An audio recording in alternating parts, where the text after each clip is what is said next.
Constructivism rejects the idea that students' minds are empty vessels waiting to be filled with our knowledge, and focuses on the idea that students construct their own knowledge based on their previous experience, social and cultural context, learning experiences that they participate in, and positive and negative feedback from their instructors and peers. In a constructivist paradigm, the most important skills for educators are expert knowledge, the ability to judge a learner's zone of proximal development or what next steps they need to take to extend their learning, and the ability to have an open dialogue with students.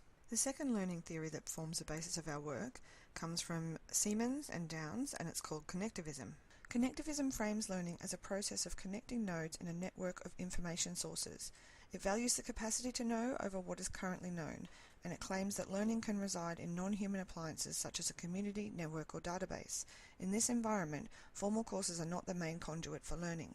In a connectivist paradigm, important skills for educators are knowledge and the ability to guide students through the best sources or nodes of knowledge, which is often called content curation.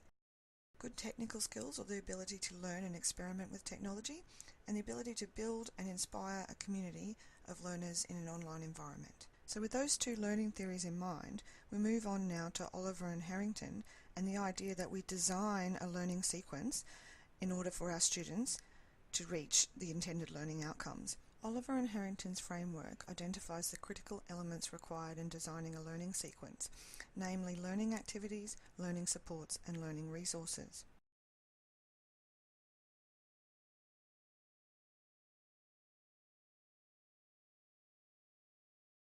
What we need to remember, though, is that every student brings their own social and cultural context and their own learning networks with them. So even though we think we've got the best instructions for them to construct their own knowledge, to find their way through the vast amounts of information and make a learning network, some students won't follow the instructions.